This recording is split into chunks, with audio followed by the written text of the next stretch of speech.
अपने हृदय की वेदना को वाल्मीकि जी ने ब्रह्मा जी से कहा, दादाजी आज मैं प्रातःकाल स्नान के लिए गया था, वहां ऐसी ऐसी अवस्था में ऐसा ऐसा दृश्य देखकर मेरे मुख से यह भाव निकला, मां निषाद प्रतिष्ठा त्वं गमः शाश्वती समा यत् क्रौंच मिथुनादेकम अवधि काम मोहितम। ब्रह्मा जी ने कहा, बेटा ये जो तुम्हारे मुख से निकला है यह छंद अनुष्टुप छंद है। श्लोके षष्ठम गुरुम गेयम सर्वत्र लघु पंचमम। 8 चरण के 4 चरण हैं, 8 चौक 32, 16 मात्राओं के ये 2 चरण हैं, 8 मात्राओं के 4 चरण हैं। श्लोके षष्ठम गुरुम, प्रत्येक अक्षरों में जो 6वां अक्षर होगा वह दीर्घाक्षर होगा और 5वां अक्षर जो होगा वह लघु होगा, यही इसकी पहचान है। श्लोके षष्ठम गुरुम गेयम सर्वत्र लघु पंचमम अनुष्टुभ समाज्ञाता। विद्वान उसे अनुष्टुभ कहते हैं। यह अनुष्टुभ छंद तुम्हारे हृदय में इसलिए प्रकट हुआ है क्योंकि देवर्षि नारद जी ने तुम्हारे हृदय में राम कथा के बीज को स्थापित कर दिया है। यथैव वट बीजस्थ प्राकृतश्च महाद्रुमः। बीज को देख करके कोई अनुमान नहीं लगा सकता कि इसमें कितना बड़ा वृक्ष छिपा हुआ होगा। तो हे वाल्मीकि जी, राम जी की मंगलमयी कथा का बीज वपन किया है श्री नारद जी ने और श्लोक का भाव आपको प्राप्त हुआ है इसलिए ताकि आप राम जी के मंगलमय चरित्र का लेखन कर सकें। और मैं ब्रह्मा आपको वरदान देता हूं कि आप जो कुछ भी लिखेंगे वह असत्य नहीं होगा। नते वागनृता काव्ये काचिदत्र भविष्यति। आप जो कुछ भी लिखेंगे महाराज वह असत्य नहीं होगा। पुराणकार कहते हैं तत्सर्वम धर्म वीर्येण यथावत संप्रपश्यति। वास्तव में जो धर्म मूलक लोग होते हैं ऐसे लोग जब कुछ धर्म का कार्य करते हैं तो उस धर्म के कार्य में दृश्य स्पष्ट हो जाता है, मानो हम साक्षात उसका दर्शन कर रहे हों।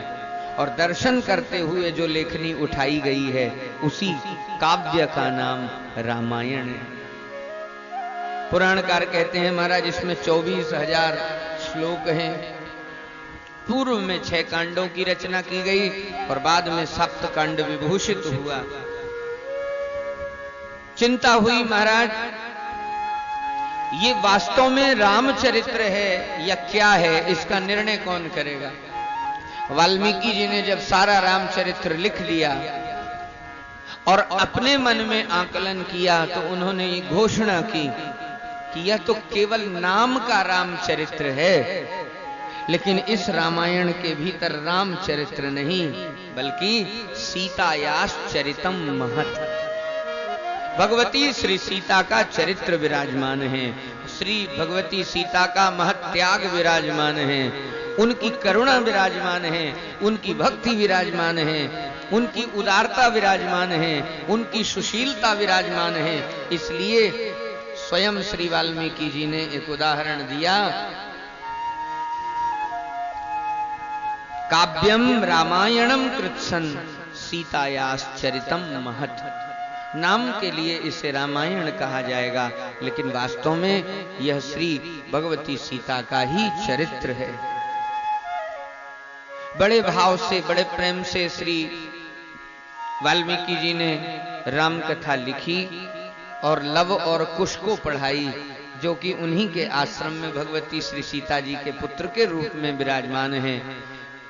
दोनों बालकों को रामायण नाम से यह ग्रंथ नहीं पढ़ाया गया। संत जन बताते हैं कि इस महाकाव्य का नाम पहले पौलत्स्य वध था।